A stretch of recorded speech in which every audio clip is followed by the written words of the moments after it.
Welcome to Lectionary Call-In for Tuesday, October 31st of 2023, where lay persons and pastors gather every week at 6:30 a.m. Eastern Time from wherever they may be to discuss the Gospel Lectionary for the coming Sunday.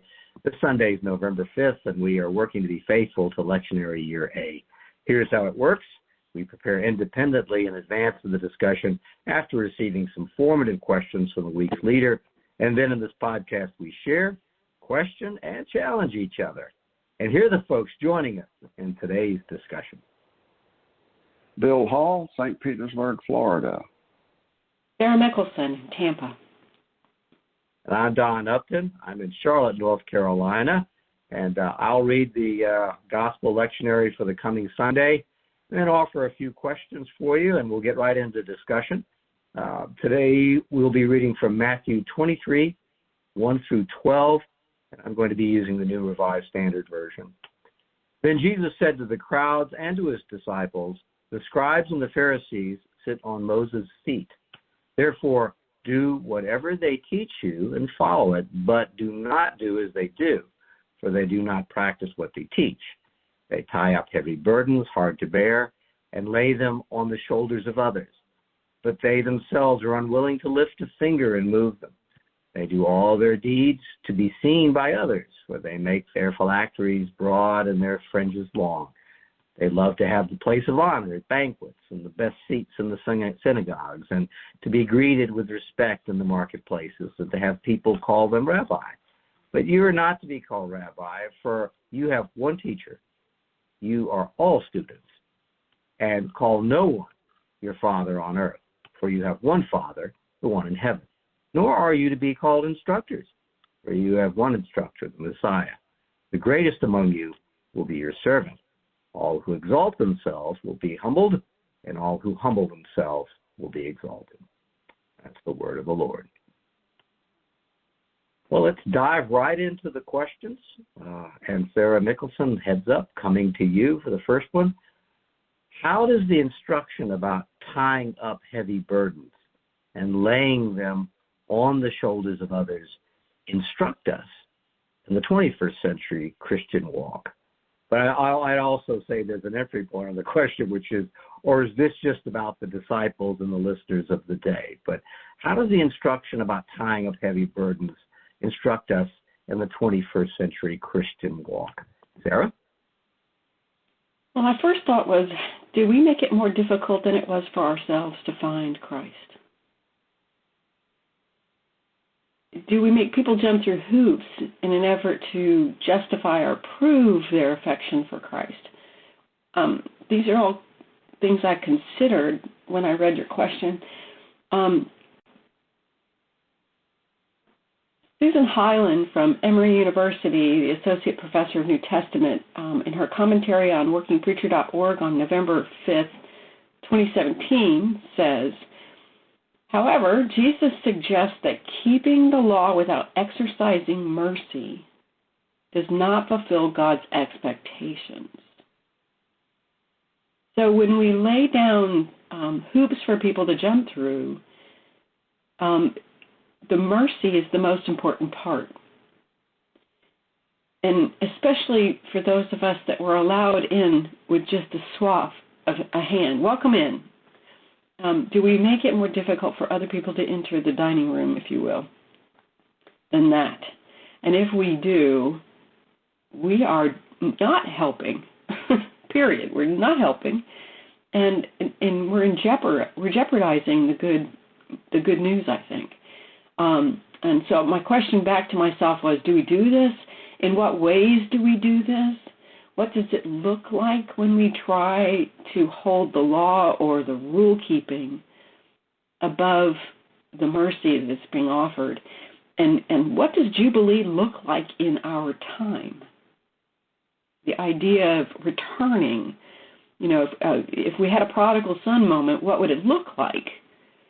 And where might mercy mean a lawful amends? That was the other thing that was really interesting in my thinking this week, that mercy might lead us to shifting how the law is read and applied. Mark Davis notes one plausible possibility for the definition of the seed of Moses has something to do with how one could see how someone with judgmental authority might refer to it as the seat of Moses in terms of delegated work, almost as if it was a job they were given to sit in judgment over the behavior and practice of others, which I'm not comfortable with. I know there's moments where we have to have wonderful and thoughtful adjudication over a course of action or fairness or equality or practice of how we do business on a day-to-day basis. But I don't know that that should be the barrier that sits between them and God. So I wonder if this situation is similar in more modern times when someone seeks to legislate the morality for others.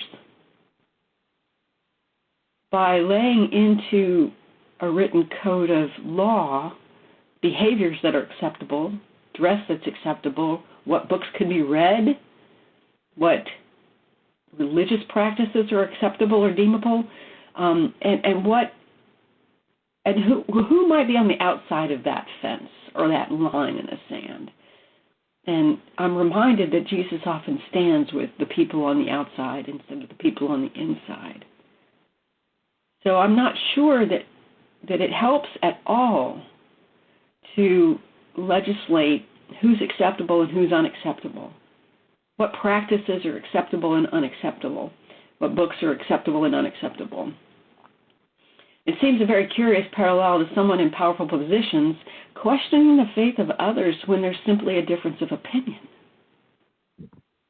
Opinion about politics or patriotism or how you dress or a choice of spouse, maybe the race or any number of cultural subjects that the division could be drawn over. It makes me think about what idol we might be clinging to. This holds a warning for those of us who lead and teach in churches. What happens when those like us, when we're given honor and respect and hold to an interpretation that falls short of this mercy that God offers us, and it somehow limits God and God's love and the grace being offered by Christ? I think that's when we've overstepped our opportunity and have dived straight into authoritarianism, if you will. I think it's dangerous. So I'm cautious and I'm thoughtful about who I'm putting ahead of God. That's what I got, Don. Thank you, Sarah. Bill Hall, your thoughts? Something that caught my attention for the first time this year with this passage.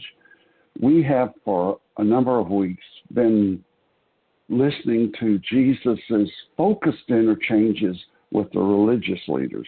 Now Jesus pivots.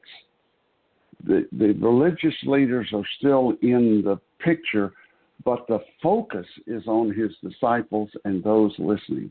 And I will reiterate this in comments about the other questions you have, Don. I think that's very important. And hopefully we only need to say this briefly. This is not a passage that says that all religious leaders are missing the mark.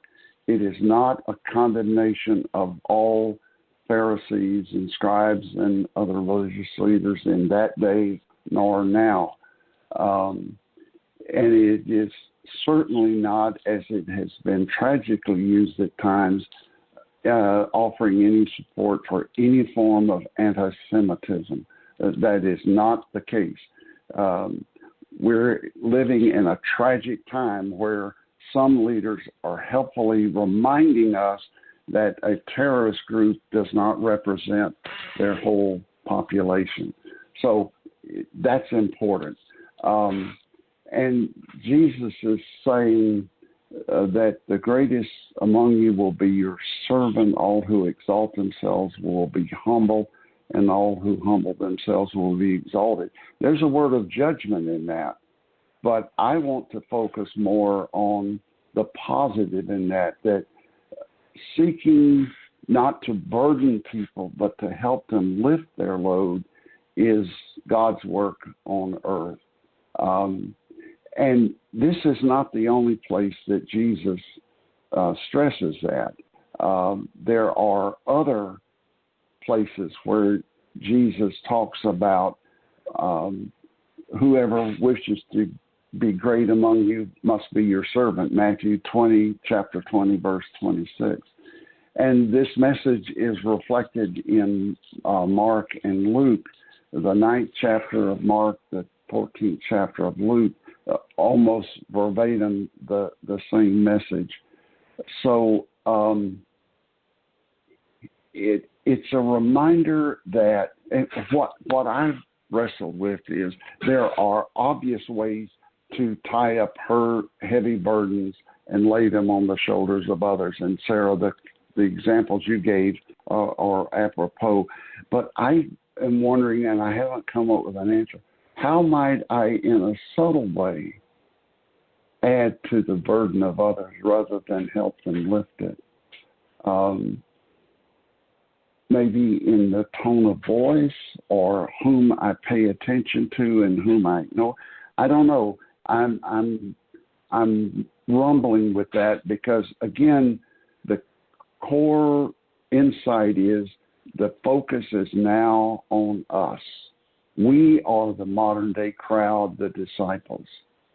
Thank you for the question, Don, though I'm still puzzled where I'm to go with it.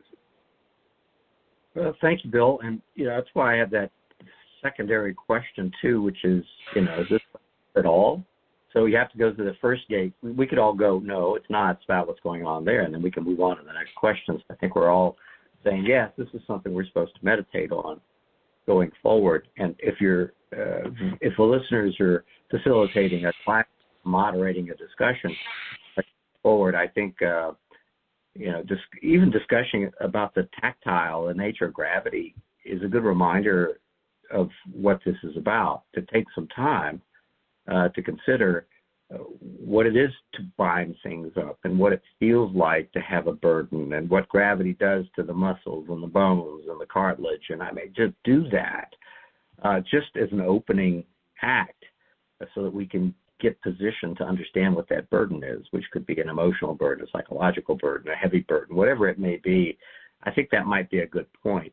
Bill, I'm with you. He turns to the crowd, and Sarah and I both have a background in theater, and it's that moment. It's a point where the director actually spends a lot of time, where it doesn't take much in a scene for the focus to change. And we're looking at each other on Zoom. Our listeners really don't see the Zoom, but I'm now turning my head from one side and go, and you. If you're sitting at a table on a stage and you turn your head and go, as for you, and that's a moment. And so this is opening with that. He turns to the crowd, and I think that's where it opens up for me that, yes, this is something we can discuss and we should discuss in the 21st century. As for you, who, me? Who, me?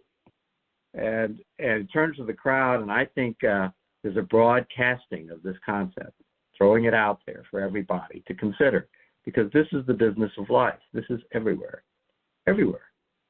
And I think we're not dismissed from having those behaviors ourselves. You could play any role you want to here. But I think there is a burden shifting here, too. That's what I want to put on the table with this. There's a burden shifting. As he turns his head, to be ever so gracefully, the Christ turns the head and now says, as for you. There is a call, I think, for discernment here. He's not just blasting people that are, in love with power, but he's saying, you've got a role here. You've got to be discerning. I'm saying you don't have to be there.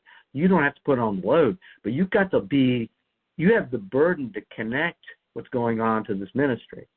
And there's a call for self and situation assessments. Wow. And if you're unable to do it, then we have to help each other. And that's all over the Gospel of Matthew, because it may be like, I've got so much weight, I can't even think clearly. Good, we're going to help each other. But when you can, you have a responsibility here too. And I feel, Bill, you're saying there's some new things here. I'm feeling the weight of that responsibility to be situationally aware That's quite a burden in its own way, but it's the yoke of Christ, which I'm going to read in a second too. So start with the tactile nature of this, and then it's like, what are we being asked to do? And I think it's a lot. We're asked to turn our heads away from what's magnetic or a tradition. I also want to highlight that I think Jesus is addressing the intentional and the assumed. So for someone that's behaving the way he's talking about to put burdens on people, sometimes that's intentional. But sometimes it's also just cultural. I mean, things have been going on a long time, and we accept burdens and we place burdens on people because that's what you do. And that's no longer okay, and that requires a situational awareness as well. So I think what he's putting on the folks he's turning his head towards is to say something like, something that's actually in the American democracy where we found this ethic come through. Says who? I mean, there's a boldness he's asking for here, I think. It's self-awareness. Really? Says who? That will break my bones? That will tear my muscles? That is not healthy. And what it comes down to is it ain't healthy. It ain't healthy for living, it ain't healthy for thinking, walking, carrying. These are burdens that are a distraction. This is not the business of the gospel at all. This is not the business of life. Really? Says who? Says Jesus. Says you? Says, and that we should not be willing in our own discernment to carry. Wow. I mean, I'm just feeling the burden this time. No, I will not. I have another yoke that I must place on me. So I think that's especially important, that the awareness of the unhealthiness of this, the distractions that this places in terms of the gospel. And I'm just going to take a minute and read from that part of Matthew. And I'm doing it comfortably because in Matthew, if you go to 11:30 especially, we see the counter truth, the counterpoint here. All things have been committed to me by my Father. No one knows the Son except the Father, and no one knows the Father except the Son, and those to whom the Son chooses to reveal him. Come to me, all you who are weary and burdened, and I will give you rest. Take my yoke upon you and learn from me, for I am gentle and humble in heart, and you will find rest for your souls. For my yoke is easy and my burden is light. Well, Bill, let's go on to the second question. How do you process or activate the concept of one teacher and one instructor when we live in a church community that needs teachers, researchers, pastors, etc., and emphasizes Christian discernment where we need help? There's a little bit in this passage as well. So just as a reminder for everybody listening, that the passage ends with a description of, there's one Father. You have one instructor, the Messiah. You have one Father that's in heaven. So, Bill, how do you process or activate that concept when we actually do live in a community that needs teachers, researchers, pastors, etc.? Bill? Right. When I first saw your question, I thought, how can I speak to that? I'm in the Presbyterian Church ordained. I have the title of Reverend. Am I violating Scripture? A couple of comments. This list of statements is made in a particular context. In this case, it's a context of strongly challenging those who see their role as spiritual leaders as being one of prestige and power rather than as a servant. So one possible response, Don, is to say that Jesus is purposely using a kind of exaggeration to draw a very sharp contrast with those. We listen to your passage. They go about, they wear larger phylacteries and longer fringes, and they want to, it's all about their attention. But on a literal level, this says not only that we shouldn't have the title, there's only one teacher. I'm quoting from the Connections commentary, Year A, Section 3, which we're in, a scholar named Amy Moiso says, quote, "For myriad reasons, the historical church itself chose not to eschew titles and hierarchies, and in some cases deliberately adopted titles such as father and teacher for its leadership. In the end, all of us are implicated by Jesus' words, which should be cause for corporate humility." So this scholar acknowledges, Don, that really none of us take this literally. We do have teachers, we do have people that we address with a title that recognizes their training or their position. Now, here's where I come out, because ultimately I can't resolve this on a literal level. To me, the core issue in this whole narrative is leadership. Frederick Dale Bruner, in his commentary on Matthew, titles the portion we're reading today, the overall title is False and True Religious Leadership. The first 7 verses he calls the false way, verses 8 through 12, the true way. In other words, there's a clear contrast. And Bruner insists that here I go repeating myself from question 1, that the focus should not be on the then current Jewish leadership's failure, but instead that Jesus' attention and instructions are focused on his own followers. Bruner asserts that Jesus wants us to use this chapter mainly to warn and critique ourselves. We're not going to eliminate titles and words of recognition that are honorific, not horrific, honorific. And here's what my focus has been on, Don. This passage is in some ways harsh, and I think it should be. I think there are times we should call ourselves out. But the good news is that congruence between our words and our actions is possible by God's grace and presence and by our choices. None of us will be perfectly congruent, but we can move toward congruence between words and deeds, especially if our focus is not on ourselves, but on caringly serving others without regard to their status.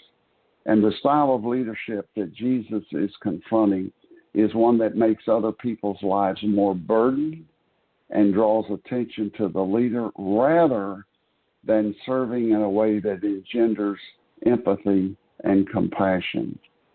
And I would say in this fractured world at this moment, there is much more self-righteousness than empathy and compassion for those who are on the other side.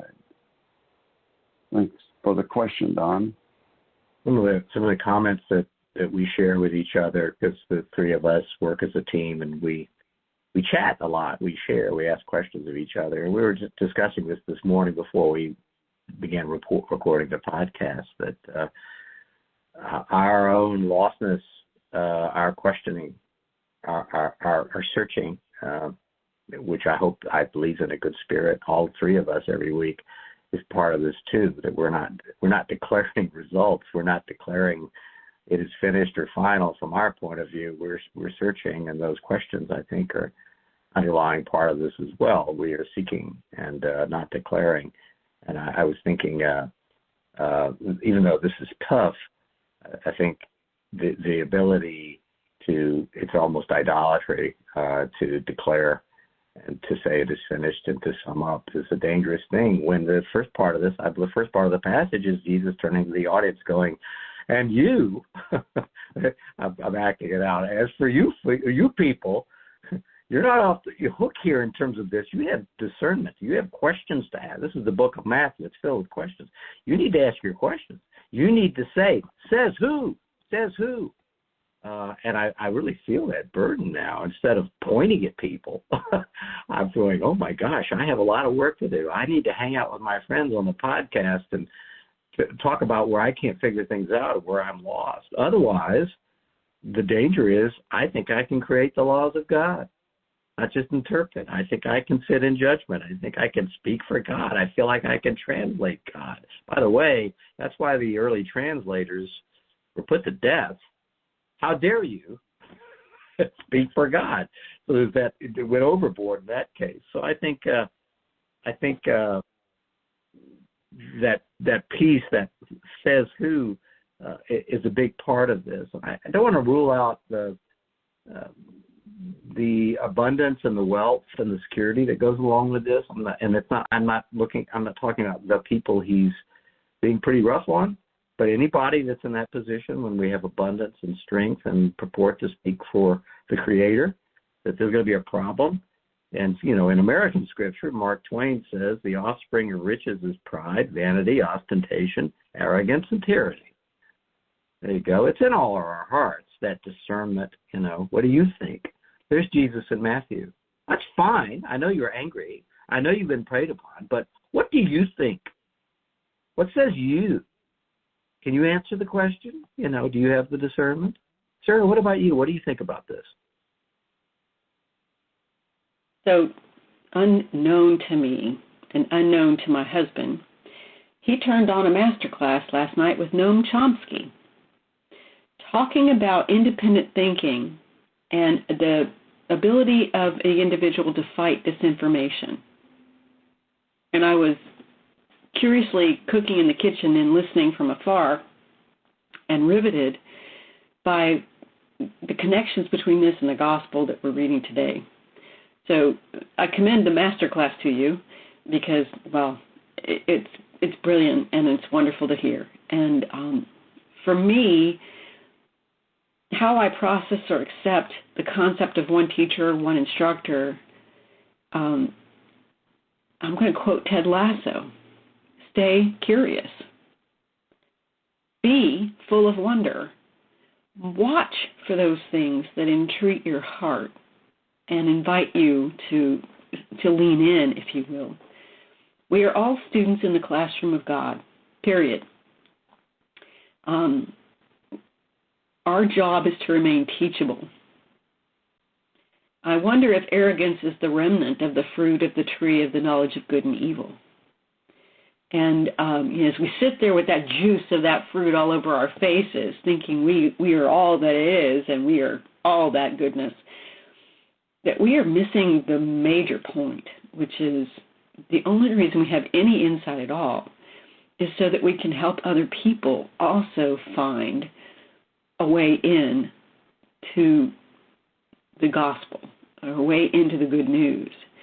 And I think that's our jobs as fellow travelers on this path, by endeavoring to faithfully follow Jesus, by loving God first, and loving my neighbor as myself. Those are the only real rules I have to abide by, loving God and loving my neighbor. And if I fail in either one of those, I've put myself in the position of God, and I have failed. And that's as simple as that. I don't know that I have all the insights in the world, but occasionally the ones that I have had have been built upon the wisdom of others. And I'm merely offering them up on a buffet for other people to take a look at and see if it helps or it doesn't in their pursuit of God. So maybe that's the caution I'll put out there is wonder is a wonderful companion.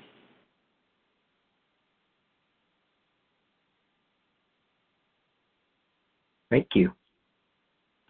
Well, one more question, and let's see. I'll comment a little bit first, and Sarah, I'll come to you, and Bill, you'll have the wrap up. In verse 6, Jesus includes the word love as a part of the description of focus on honor and recognition. What are your thoughts on the use of love as a description and source of these behaviors? And let me read that to you just for context. It says, they love to have the place of honor at banquets and the best seats in the synagogues. They love love. And, I was thinking, Sarah, it says love. It doesn't say distraction. It doesn't say obsession. It doesn't say other things. It says love. And I don't know how I'm raising it as a question because I'm struggling with it as a literary device that Jesus is using. He had a lot of choices here, but he says love. And I guess it's about self-importance. It's a lack of service, but the ability to self-love, the ability to love being elevated is real. If there's a dark affirmation here that's real love. We're able to love ourselves. We're able to love all that. We're able to love wealth. We're able to love importance. And maybe that goes back to the fruit too that you're talking about. That he chooses the word in translation as we use it, love. And I think for our own discernment as he goes to the crowd, and I'm struggling with this, but I think the danger that we're being warned about in the 21st century, and we've seen it through history, is, and you can focus it on ourselves, myself, and be like, the trick of saying my own elevation can help others. My own elevation could be the hand of God and should be celebrated. If that doesn't echo through the world today as an area where we need discernment and care, someone's elevation is necessary for us to thrive, succeed, win, whatever it may be. I'm standing in the crowd now going, oh, so what do I do? Says who? Says who? And I think we're asked to be bold when that comes up. So there's definitely idolatry and that selfishness. But I think there's just this reminder of the danger that this love can do in terms of distorting and putting loads on people. Love is patient and kind. Love is not envious. Sarah, what do you think about the use of the word love here? I think that it's a violation of the greatest commandment. When we love being right more than we love mercy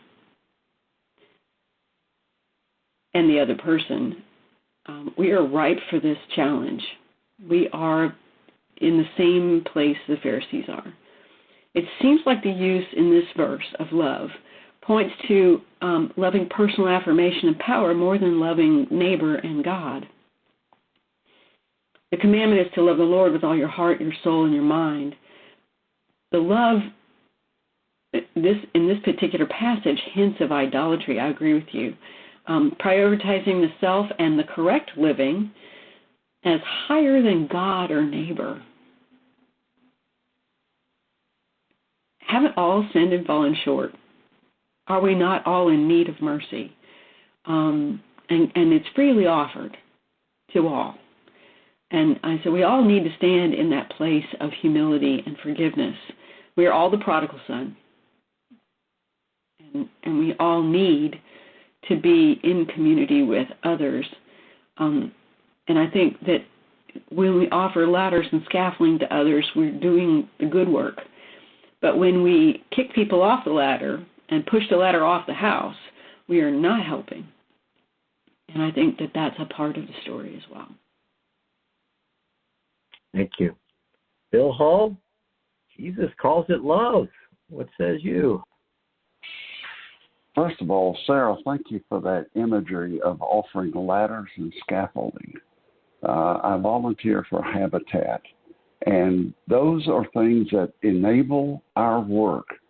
And instead of building a wall, so you captured my attention. I just need to give myself a moment to savor that and then move on. Now, appropriately, on this podcast and in other resources, the point is made that in the original Greek in which the New Testament was written, there's more than one word for love. So let's spend a moment in the weeds of Greek grammar. The word love here is not the familiar and popular agape, God's love, which is emptying and self-giving and servant-directed and greater good grounded. It is the Greek verb phileo, from which comes the word Philadelphia, city of brotherly love. It is translated as love, and it is here, but it specifically refers to friendship, to affection, to preferences.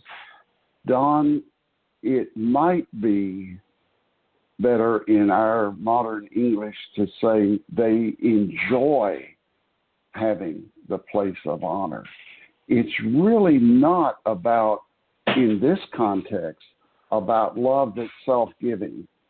It's a preference for being in the spotlight, being on stage.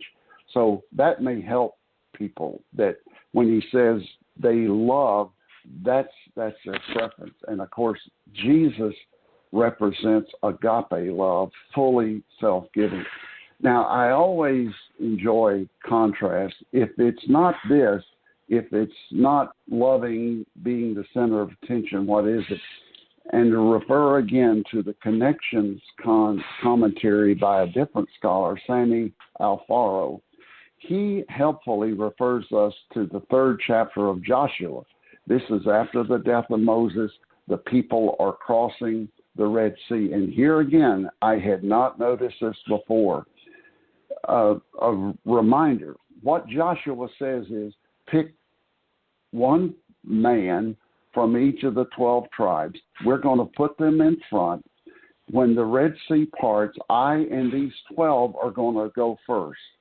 We're going to demonstrate to the throngs that God can be trusted to keep the water away. And the 12 were instructed to stop in the middle, to meet people halfway as they traversed through the Red Sea. And that group of 12 were the last to remove themselves from danger. I think that's a powerful story. And as I say, I had never caught that detail. That's, Don, I think, a powerful example of servant leadership. Don't ask other people to do what you are not willing to do first. And sometimes we need to stand in the middle as a signal that we can go forward, and we lead, but then we step aside and the others go through and we follow them. I think that is such a powerful example of servant leadership. And to quote another scholar, Greg Corey, in a Working Preacher article, and I'm going to end with this, and this is an exact quote from Corey's article. Matthew identifies authentic teachers as servants who seek neither promotion nor acclaim. Few of us fit that bill. End quote. Few of us fit that bill. Now, I don't take discouragement from that. I take encouragement. I can move toward greater congruence. Thank you for these questions, Don. Thank you. And thanks for bringing in the translations into this. That was very, very helpful to me. I like the passage of time here helps me too. If we are to look at Jesus staring at the crowd through time, they've long passed. Mortality comes into play, and the change, the elevation of people changes. People are fickle, and since we've quoted lots of people to bring Shakespeare in, the love is the ever fix-it mark, and to look at this over time, the North Star, the ever fix-it mark. It is finished. God's love, which is what the end of the passage turns to, is quite different than the changeable times of politics and people who will pass and move on. Well, folks, for folks listening in, Palmacia Presbyterian Church makes this podcast possible, and they're at 3501 West San Jose. That's in Tampa, Florida. And for more information, you can go to palmacia.org. That's PALMACEIA. lectionary.org. We always commend that site to you for great sermons, other discussions of lectionary passages, disagreements sometimes, many more questions, great music, prayers, opportunities to take communion. So check that out. And you're always welcome. And we will see you next time.